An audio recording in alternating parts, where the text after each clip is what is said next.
Hey guys, Brian delivers you the goods here. I'm returning to you this early, this late morning going into early afternoon for a Wednesday versus video for season 4, episode 10.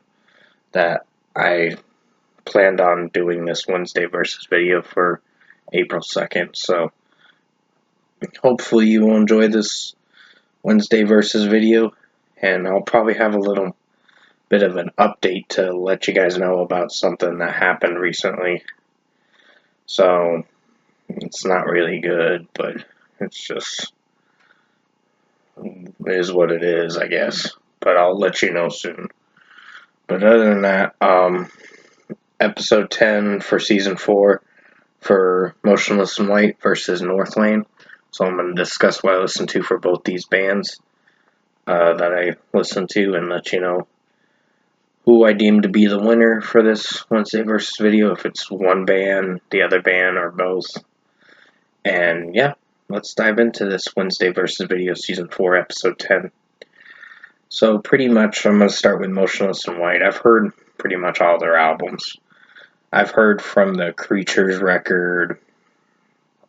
I think the other one was Famous, Reincarnate. And then Graveyard Shift. Then you have Disguise, and finally Scoring the End of the World. So pretty much, Motionless and White has a great discography for sure. I really enjoyed Motionless and White's discography. They're one of the best electronic metalcore bands that I've grown to like. They have a lot of emo, dark kind of songs from time to time, but in their later albums, Chris Motionless almost sounds like Ben Burnley in his own way for how he sings. I mean, it's not the same comparison, it's just he's kind of trying to influence some Breaking Benjamin vibes with their more heavier, hard-hitting tracks on the Scoring the End of the World album. So that was a great record, by the way, and personally one of my favorites of 2022 and 2023, because they released a deluxe edition too in 2023. But other than that, yeah, Motionless and White has a great discography. I enjoyed Graveyard Shift when it came out. It was more of a darker themed record. Disguise was a pretty strong record in its own way, but it did have a few hit or miss songs that I think were kind of oddballs. But the Death Incorporated one was kind of the weakest one from Broadcast from the Beyond the Grave. But except for Broadcast from Beyond the Grave, the second part to it, Corpse Nation, that one was a good one. But other than that, pretty much Motionless and White has a great discography for sure. I mean, a few albums that are pretty strong, but have a few critiques for.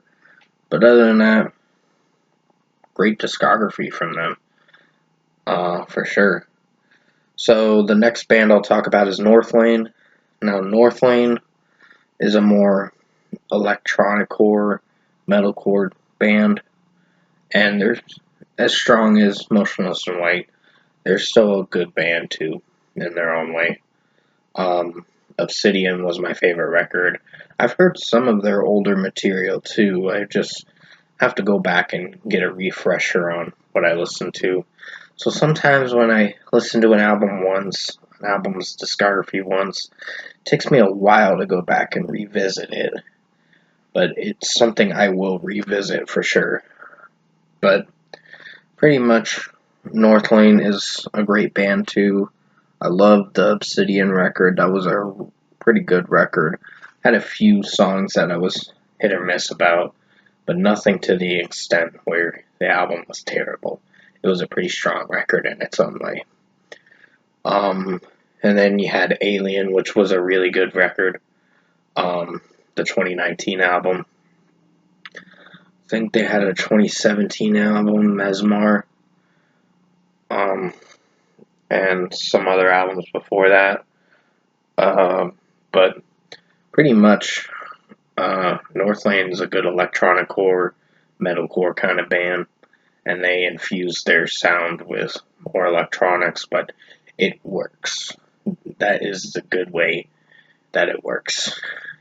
So that's what I appreciate about Marcus Bridges' vocals for his band, and his vocals started. I think they had a singer back in the beginning of their discography, and then Marcus Bridge joined the band later on, like the 2015 album and so on and so forth. But other than that, yeah, I enjoyed, I think 2013 album, 2015 album, somewhere around that time period. But Northlane's kind of a fairly new band. Fairly. They've been around for about 15 years or so. But other than that, Northlane is a strong band. And if I were to choose a winner between these two, I'd have to choose both in this case because they're both good bands in their own way. They got a very strong discography. I really enjoyed both bands' discographies.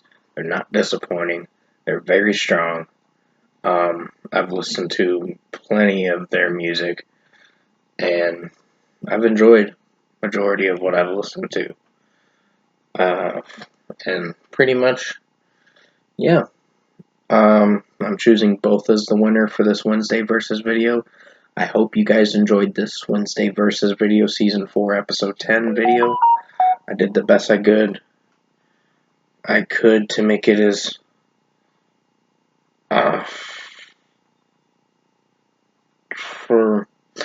sorry, I got a text message from someone. So pretty much that's what the notification was. So pretty much from what I listened to, yeah, both are going to be the winner. And yeah, I hope you enjoyed this Wednesday versus video season 4 episode 10 video. I'll have a little update video coming out soon. Probably like a YouTube short or something. But until then, you guys have a good rest of your day. And I will see you soon in my next review.